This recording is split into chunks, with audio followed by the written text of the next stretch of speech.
வணக்கம். இன்னைக்கு எப்பவும் போலதான் புத்தின்லாம் பார்க்க போறதில்ல, நம்ம வேற பார்க்க போறோம். இவங்க 2 பேரும் சந்திச்சிருக்காங்க. இதுல என்ன விசேஷம் அப்படிங்கிறத நிறைய பேர் பேசியிருப்பாங்க. என்னென்ன அக்ரிமெண்ட் சைன் ஆயிருக்கு எல்லாரும் பேசியிருப்பாங்க. நமக்கு அதெல்லாம் தேவையா? நமக்கு தேவையானதை மட்டும் நம்ம பேசிக்குவோம் நம்ம அப்படிங்கிறது தான் எப்பவுமே நம்மளோட கான்செப்ட். இதெல்லாம் பயங்கர புத்திசாலிங்கெல்லாம் இருப்பாங்க, அவங்கெல்லாம் பேசியிருப்பாங்க. அவங்களெல்லாம் பார்த்துட்டு தான் நானே பேசுறது. நான்லாம் ஒன்றும் பெரிய அறிவாளின்லாம் நான் சொல்லிக்கல. விஷயம் என்னன்னா, இவங்க 2 பேர் சந்திச்சிருக்காங்க. என்ன சந்திச்சாங்க? இது வருஷம் வருஷம் சந்திக்கணும்னு முடிவு பண்ணியிருக்காங்க. அதில் ஒன்றும் பெரிய விசேஷம்லாம் ஒன்றும் இல்லை.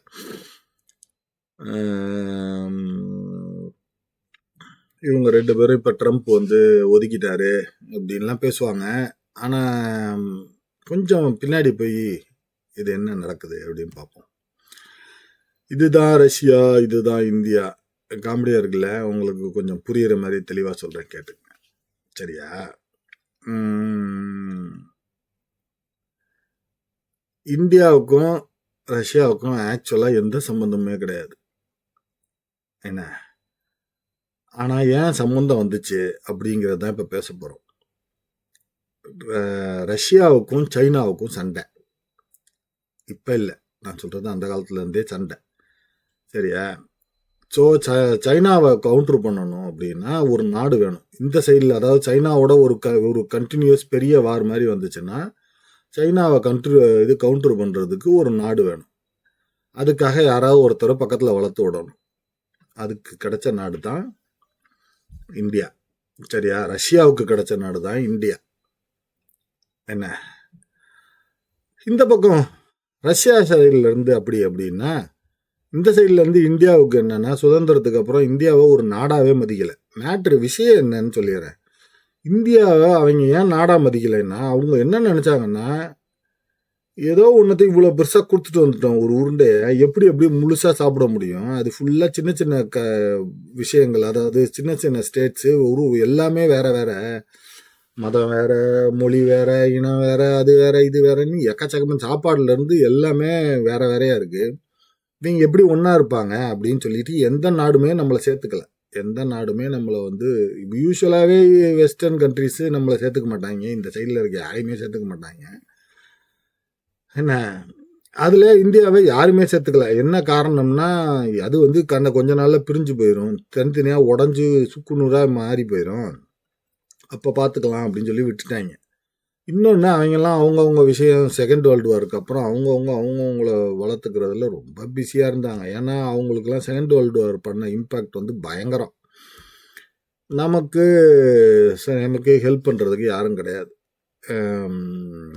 நமக்கு முன்னாடி பாகிஸ்தான் போய் யூஎஸை ஜாதகம் பண்ண ஆரம்பிச்சிருச்சு. ஸோ அவங்க யூஎஸ் பாகிஸ்தானை சப்போர்ட் பண்ண ஆரம்பிச்சிட்டாங்க. ஸோ நமக்கு கிடைச்சது ரஷ்யா தான். ரஷ்யாவுக்கு கிடைச்சது நம்ம தான். எப்படி இருக்குல்ல? நீங்களாம் ஏதோ அப்படியே பயங்கரமாக ரஷ்யாவை இந்தியாவை ஒரு நண்பனா இப்படியெல்லாம் கிடையாது.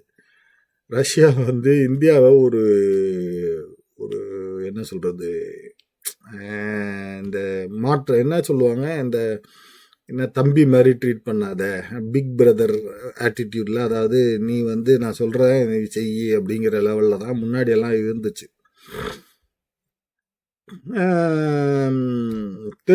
இன்னைக்கு நம்ம 1000 பேசலாம், சரிங்களா? இன்னைக்கு நம்ம அப்படி வளர்ந்துட்டோம் இப்படி வளர்த்துட்டோம்னா, ஆனால் விதை இவங்கெல்லாம் போட்டது. இவங்க எல்லாம் எனக்கு பிடிக்காது, எனக்கும் பிடிக்காது. எனக்கு பிடிச்சிருக்கு இவங்கெல்லாம் நான் காங்கிரஸ்லாம் கிடையாது, சரியா? ஆனால் வேற வழி இல்லை. ஆனால் நேருவும் இந்திரா காந்தியும் பண்ண முயற்சிகள் தான் ரஷ்யாவை அதாவது இந்தியா வளர்ந்ததுக்காக இருந்தாலும் சரி, இந்தியாவும் ரஷ்யாவும் சேர்ந்ததுக்காக இருந்தாலும் சரி, எல்லாத்துக்குமே காரணம். இந்தியாவோட வளர்ச்சிக்கு நிறைய பண்ணியிருக்காங்க ரஷ்யா. அதாவது எப்போவுமே தெரிஞ்சுங்க, இப்போ இப்போ 5th ஜென்ரேஷன் ஏர்கிராஃப்ட் கொடுக்கறத பற்றி பேசிக்கிட்டு இருக்காங்க. எப்போ ஒரு 5th ஜென்ரேஷன் ஏர்கிராஃப்டை வந்து ஒரு கண்ட்ரி கொடுக்கும், ரஷ்யாவோ அமெரிக்காவோ யாராவது கொடுப்பாங்கன்னா அவங்க வந்து 2 ஸ்டெப்பு மேலே இருப்பாங்க. அதாவது அவங்க வந்து 7th ஜென்ரேஷனை இன்ட்ரடியூஸ் பண்ண போகிறாங்க, இல்லை 6th ஜென்ரேஷனை அதாவது 6th ஜென்ரேஷன் முடிச்சிட்டாங்க அப்படின்ற சூழ்நிலை வந்தாதான் அவங்க வந்து ஒரு ஸ்டெப்புக்கு கீழே இருக்கிறது, அதாவது 7th ஜென்ரேஷனில் அவங்க என்ட்ரு ஆகும்போது தான் அவங்க 5th ஜென்ரேஷனை மற்றவங்களுக்கு கொடுப்பாங்க. இது மாதிரி தான் ரஷ்யாவாக இருந்தாலும் சரி அமெரிக்காவாக இருந்தாலும் அடுத்த ஸ்டெப்புக்கு போயிட்டாங்க. அதனால தான் அவங்க வந்து அதுக்கு முன்னாடி இருக்கிற ஸ்டெப்பை மற்றவங்களுக்கு விற்கிறாங்க. இப்போ 5th ஜென்ரேஷன் அவங்க கொடுக்குறாங்கன்னா தனக்கு ஈக்குவலாக இருக்கிற இன்னொரு நாடு கொடுக்க மாட்டாங்க, யூஸ்வலாக கொடுக்க மாட்டாங்க. அவங்களுக்குள்ள அவங்க அதை இப்போ இது பண்ணியிருப்பாங்க. இதே மாதிரி தான் இப்போ அந்த காலத்தில் வந்து ஸ்டீல் பிளான்ட்ல இருந்து பெட்ரோல் பைப்பு அமைக்கிறதுலேருந்து எல்லாத்தையுமே வந்து ரஷ்யா தான் நமக்கு பண்ணி கொடுத்துச்சு, ஆரம்பிச்சு கொடுத்தது எல்லாமே வந்து ரஷ்யா தான் ஆரம்பிச்சு கொடுத்துச்சு. கொஞ்சம் இண்டஸ்ட்ரியலைசேஷனுக்கு இந்தியாவை வந்து இது பண்ணுறதுக்கு இந்த சைடில் நம்ம ஊரில் தொழிலதிபர்கள் இருந்தாங்க, அதெல்லாம் ஒன்றும் இல்லைன்னுலாம் சொல்லலை. நமக்கும் அவங்களுக்கும் நிறைய உறவு இருக்கு அப்படின்னு சொல்லுவாங்க. அதாவது என்ன சொல்லுவாங்கன்னா, நேரு வந்து பயங்கர க்ளோஸு ஸ்டாலினுக்கு, அவர் தான் வந்து ஸ்டாலினை போய் இந்தாங்க இவரை நேதாஜியை பிடிச்சி வச்சுங்க, அங்கேயே இங்கே விடாதீங்கன்னு சொல்லுவாங்க. இன்னைக்கு வரைக்கும் பிஜேபி இதைத்தான் கதை சொல்லிக்கிட்டு இருக்காங்க. இதுக்கு முன்னாடி எல்லாம் பார்த்தீங்கன்னா பிஜேபி ஆட்சிக்கு வர்றதுக்கு முன்னாடி கொந்தளிச்சு குதிச்சு பேசிட்டு இருந்திருப்பாங்க பிஜேபியில். நாங்கள்லாம் வந்தோம்னா ரஷ்யாவில் தான் அவர் இருந்தாருன்னு ஃபைலை ரிலீஸ் பண்ணுவோம், அதை பண்ணுவோம், இதை பண்ணுவோம் அப்படின்னு பேசிகிட்டு இருப்பாங்க.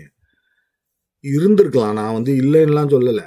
ஆனாலும் ரஷ்யாவை பற்றி நம்ம வெளியில் விட முடியுமான்னா விட முடியாது. ஏன்னா எல்லாம் அந்த போஸ்ட்டுக்கு வந்தால் தான் அதோட வழி தெரியும். அதாவது ஒரு பிரைம் மினிஸ்டர் போஸ்ட்டுக்கு வந்தால் தான் அங்கே வந்து என்ன ஆணி இருக்குங்கிறத தெரியும், புரியுதுங்களா? ஸோ இதெல்லாம் இன்னைக்கு வரைக்கும் வெளியில் வரல எந்த ஃபைலும். இதே மாதிரி தான் இவர் செத்ததுக்கும் காரணம் வந்து லால் பகதூர் சாஸ்திரி செத்ததுக்கும், அவர் வந்து அப்போ பிரைம் மினிஸ்டர், அவர் செத்ததுக்கும் காரணம் வந்து ரஷ்யாவில் அங்கே வந்து பாய்சன் வச்சுட்டாங்க அப்படிம்பாங்க. சரியா? இதுக்கும் வந்து உறுதியான இதெல்லாம் கிடையாது.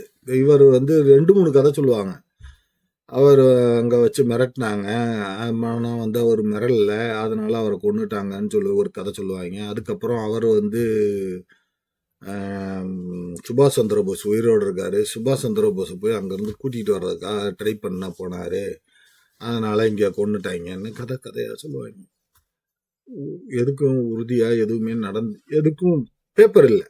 பேப்பர் இல்லாத விஷயத்தை எப்படி நம்புறது அப்படிங்கிற ஒரு கான்செப்ட் ஒன்று வச்சுக்குவோம். ரஷ்யாவுக்கு இதான் வேலையாங்கிற ஒரு கான்செப்ட் அவங்க பண்ணுவாங்க, அதெல்லாம் பண்ணுவாங்க. ஊராக போய் கொல்றது தான் அவங்களுக்கு வேலை. அது வந்து மாற்று கருத்தெல்லாம் கிடையாது. பட்டு நமக்காக கொள்ளுவாங்களா அவங்களுக்காக கொள்ளுவாங்களா இதெல்லாம் தெரியாது. ஏன்னா இதெல்லாம் ப்ரூவ் பண்ணி ஏதாவது வெளியில் வந்தால் தான் அதெல்லாம் உறுதி. ஸோ அதை விட்டுருவோம். நமக்கு எவ்வளோ பண்ணியிருக்காங்க அப்படிங்கிறதுக்கு எக்கச்சக்கமாக பண்ணியிருக்காங்க. ஏன்னா எல்லா சின்ன சின்ன டெக்னாலஜிலேருந்து அங்கேருந்து தான் நிறையா வந்திருக்கு.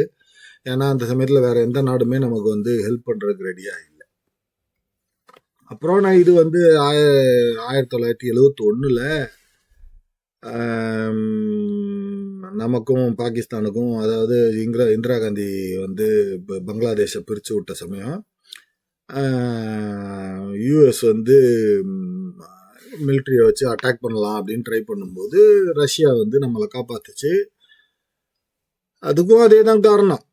ஏன்னா அதுக்கு முன்னாடியே இந்த அம்மா என்ன பண்ணிட்டாங்க, இந்திரா காந்தி போய் கையெழுத்து போட்டு வந்துட்டாங்க. அதாவது மியூச்சுவலாக வந்து உனக்கு நீ சப்போர்ட்டு, எனக்கு நீ சப்போர்ட்டு அப்படிங்கிற மாதிரி, நான் சப்போர்ட்டுங்கிற மாதிரி ஒரு அக்ரிமெண்ட் ஒன்று போட்டுட்டு வந்துட்டாங்க. அது மட்டும் காரணம் இல்லை.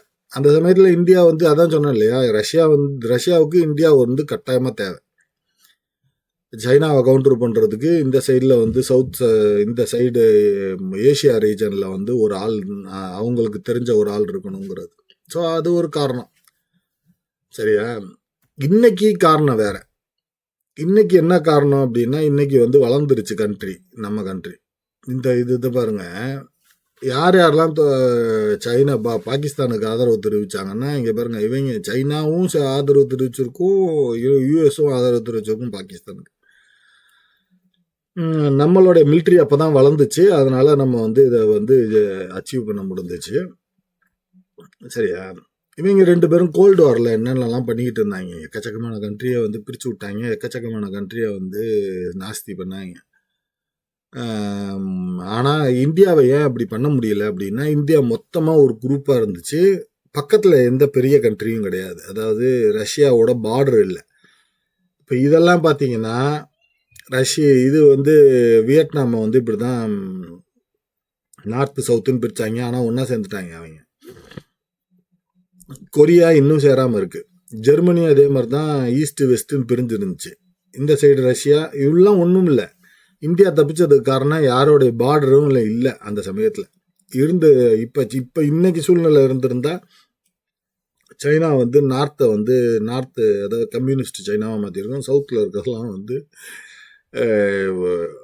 யூஎஸ் யூஎஸோட சேர்ந்து டெமோக்ராட்டிக் இந்தியாவாக மாறி இருக்கும். சவுத் இந்தியாவாக மாறி இருக்கும். இதுதான் விஷயம். பேசுறதுக்கு ஒரு மாதிரி இருக்கும், ஆனால் உண்மை அதுதான். சரிங்களா? அன்னைக்கு சூழ்நிலையில் 71 சூழ்நிலையில் அந்த மாதிரியெல்லாம் இல்லை. அந்த கோல்டு வார் சமயத்தில் அந்த மாதிரி இல்லை. இது வந்து கோல்டு வார் சமயத்தில் இருந்த கண்ட்ரிஸ், அதாவது எப்படியெல்லாம் இருந்துக்கிட்டாங்க அப்படிங்கிறது. இவங்கெல்லாம் கம்யூனிஸ்ட் நாடுகள். இவங்கெல்லாம் வந்து ப்ளூவில் இருக்கவங்கெல்லாம் வந்து இது. நம்ம வந்து அணிசேரா நாடுகள் லிஸ்ட்டில் இருந்தோம். இங்கே அணிசேரா நாடுகள் லிஸ்ட்டு அது இதுன்னு சொன்னாலும் இந்த சவுதி எல்லாம் வந்து ஏற்கனவே யூஎஸ் சைடு போயிட்டாங்க. அதை மறந்துடாதீங்க. ஸோ நமக்கு ஆக்சுவலாக நம்ம மட்டும்தான் தனி இந்த கணக்கில். இது வந்து இப்போ வந்து வருங்காலம் நமக்கு எப்படி இருக்க போகுது அப்படிங்கிறத பற்றி தான், வேற ஒன்றும் இல்லை. ரஷ்யா வந்து இன்னைக்கு அவ்வளோ பெரிய கண்ட்ரி, பார்க்க எவ்வளோ பெருசாக இருக்கு பாருங்க. ரஷ்யா எவ்வளோ பெரிய கண்ட்ரி, அங்கேருந்து நமக்கு நிறையா கிடைக்க போதா அப்படின்னா, நமக்கு கிடைக்க வேண்டியதெல்லாம் கிடைச்சிருச்சு. நம்ம இப்போ தனியாக வளர ஆரம்பிச்சிட்டோம். நம்ம வந்து இனிமே அவங்களுடைய ஹெல்ப்போ நமக்கு எந்த நாட்டோடைய ஹெல்ப்போ நமக்கு தேவையில்லைங்கிற நம்ம நிலைமைக்கு நம்ம வந்துட்டோம். ஆனால் ரஷ்யாவுக்கு நம்மளுடைய தேவை இப்போ வந்துருக்கு. அதாவது அந்த காலத்தில் நமக்கு எப்படி ரஷ்யாவோட ஹெல்ப் தேவைப்பட்டுச்சோ, இப்போ வந்து இந்தியாவோடைய ஹெல்ப்பு ரஷ்யாவுக்கு தேவைப்படுது. மாரலாக சப்போர்ட் பண்ணுறதுக்கு. நீ அன்னைக்கு ஹெல்ப் வாங்கினில்ல, இன்னைக்கு நீ ஹெல்ப் பண்ணுங்கிற சூழ்நிலையில் நம்ம வந்து அந்த மாதிரி சப்போர்ட் பண்ண போகிறோம். இப்போ நமக்கு ஒத்து போகிற நாடுகள்னு பார்த்தீங்கன்னா, இந்த ப்ளூ கலரில் இருக்க நாடுகள்லாம் வந்து நமக்கு ஒத்து போகிற நாடுகள். இவங்கெல்லாம் யூரோப்பியன்ஸ்லாம் வந்து சான்ஸ் கிடைக்கிற வரைக்கும் நம்மளை சப்போர்ட் பண்ணுவாங்க. அதாவது சான்ஸ் கிடச்சிச்சின்னா நம்மளை கவுத்து விட்டுருவாங்க. அதை எப்போவுமே மறந்துடாதீங்க. யூஎஸ்சி எப்போவுமே அப்படித்தான், ஒரே மாதிரி தான் நடந்துக்கும். எப்போ பார்த்தாலும் ரொம்ப மோசமாக தான் நடந்துக்குவாங்க. சரியா? அதில் ஒன்றும் மாற்று கருத்தெல்லாம் நமக்கு தேவையில்லை. நமக்கு இங்கே ஏஷியா சைடில் நிறைய கண்ட்ரிஸ் நம்மளோட நட்பாக இருக்கணும் அப்படின்னு நிறைய பேர் விரும்புகிறாங்க. அதே மாதிரி இங்கே ஆப்பிரிக்காவில் நிறையா கண்ட்ரிஸ் வந்து இந்தியாவோட நட்பாக இருக்கணும் அப்படின்னு தான் விரும்புகிறாங்க. அதே மாதிரி சவுத் அமெரிக்காவில் நிறையா கண்ட்ரிஸ் நம்மளோட நட்பாக இருக்கணும்னு விரும்புகிறாங்க. இந்த யூரோப்பு, அந்த நார்த் அமெரிக்கா, அதாவது அமெரிக்கா, கனடா, இவங்கெல்லாம் வந்து திருநங்கை. இவங்கெல்லாம் தூக்கி குப்பையில் போட்டுருவோம். இது இல்லாமல் நமக்கு வருங்காலத்தில் ரஷ்யா முக்கியம்தான். பட்டு அதோடு இல்லாமல் நமக்கு வந்து மற்ற நாட்டுகள் என்னென்னலாம் நமக்கு வந்து ஹெல்ப் பண்ணுறதுக்கோ, நமக்கு மியூச்சுவலாக வந்து பெனிஃபிஷியல். நீ ஏதாவது ஒன்று பண்ணினா நாங்கள் ஏதாவது ஒன்று பண்ணுவோம் அப்படிங்கிறதுக்கு ஒரு மியூச்சுவலான பார்த்தீங்கன்னா, நமக்கு தேவையான நாடுகள் Japan, United States, France, Australia, Israel. இங்கே வந்து என்னடா இவ்வளோ நேரம் வித்தியாசமாக ரஷ்யான்னு பேசிட்டு இங்கே வந்து மாற்றிட்டோமே அப்படின்னு நினைக்காதீங்க. ரஷ்யாவுக்கு நம்ம ஹெல்ப் பண்ணுற சூழ்நிலையில் இன்னைக்கு இருக்கோம். இப்போ நம்ம வந்து இணைந்து செயல்பட வேண்டிய சூழ்நிலையில் யாரெல்லாம் இருக்கோம்னா, ஆஸ்திரேலியாவும் நம்மளும் இணைந்து செயல்பட வேண்டிய சூழ்நிலையில் இருக்கோம். ஏன்னா இந்த சைனாவுடைய தொல்லை தாங்க முடியலை. ஒரு காலத்தில் இந்த அமெரிக்காவுடைய தொல்லை தாங்க முடியலைன்னு தான் அங்கங்கே ஒரு குரூப் சேர்ந்துக்கிட்டாங்க. இப்போ என்னடானா சைனா அதுக்கு தகுந்தாப்புல அதுக்கு ஈக்குவலாக ஒரு டார்ச்சரை கொடுக்குது. இப்போ நம்ம அந்த குவாடுன்னு ஒன்று உருவாக்கி இந்த ரீஜனை வந்து இந்தோ பசிபிக் ரீஜனை வந்து பாதுகாக்கிறதுக்கு யூஎஸோட சேர்ந்து யூஎஸை தூக்கி குப்பையில் போடுங்க. அவங்க சரிப்பட்டு வரமாட்டாங்க. ஆஸ்திரேலியா எப்போ மாறுவாங்கன்னு தெரியாது. யூஎஸ் அந்த கணக்கில் சொல்கிறேன். ஆனால் வந்து ஆஸ்திரேலியா வேறு வழியே இல்லை, இந்தோனேஷியா இந்த சைடில் இருக்கிற நாடுகள்லாம் வந்து நம்மளோட பார்ட்னர் ஒழுங்காக நம்மளோட இதோட சேர்ந்து இந்த இதுக்கு வர்றதுக்கு ரெடியாக இருக்காங்க, சைனாவை கவுண்டர் பண்ணுறதுக்கு. இது இல்லாமல் ஃப்ரான்ஸுக்கு நம்மளோட உதவி தேவை, ஜெர்மனிக்கு நம்மளோட உதவி தேவை இன்னைக்கு. ஏன்னா அமெரிக்கா மாதிரி ஒரு நாடை நம்பிக்கிட்டு வாழ்ந்து அவங்களும் கொஞ்சம் கஷ்டப்பட்டுட்டாங்க. அதனால் இந்த சைடில் பார்த்தீங்கன்னா இஸ்ரேலுக்கு வந்து இந்தியாவுடைய ஹெல்ப் தேவைப்படுது. திருப்பி இஸ்ரேல் நமக்கு ஹெல்ப் பண்ணுது அப்படின்னு தான் யோசிப்பாங்க. அவங்கள பொறுத்த வரைக்கும் அவங்களுக்கு ஒரு பெரிய நாடு பக்கத்தில், இன்னொரு ஹெல்ப்புக்கு ஒரு சைடு, அவங்கள சப்போர்ட் பண்ணுறதுக்கு ஒரு நாடு வேணும் அவங்க அப்படின்னு அவங்களும் யோசிக்கிறாங்க. ஸோ அவங்க வந்து நமக்கு சில உதவிகள் செய்கிறதுக்கு ரெடியாக இருக்காங்க. அதுக்கு நம்மக்கிட்ட இருந்து கைமாறு எதிர்பார்ப்பாங்க. அவ்வளோதான் விஷயம் இஸ்ரேல். அடுத்தது பார்த்தீங்கன்னா நம்மளோட சேர்ந்து வேலை செய்கிறதுக்கு ரெடியாக இருக்குது. அதாவது உண்மையாகவே, அதாவது ஜனங்களோட ஜனங்களாக அதாவது மனசளவில் விரும்புகிற நாடுகள்னு இருக்கு இல்லையா.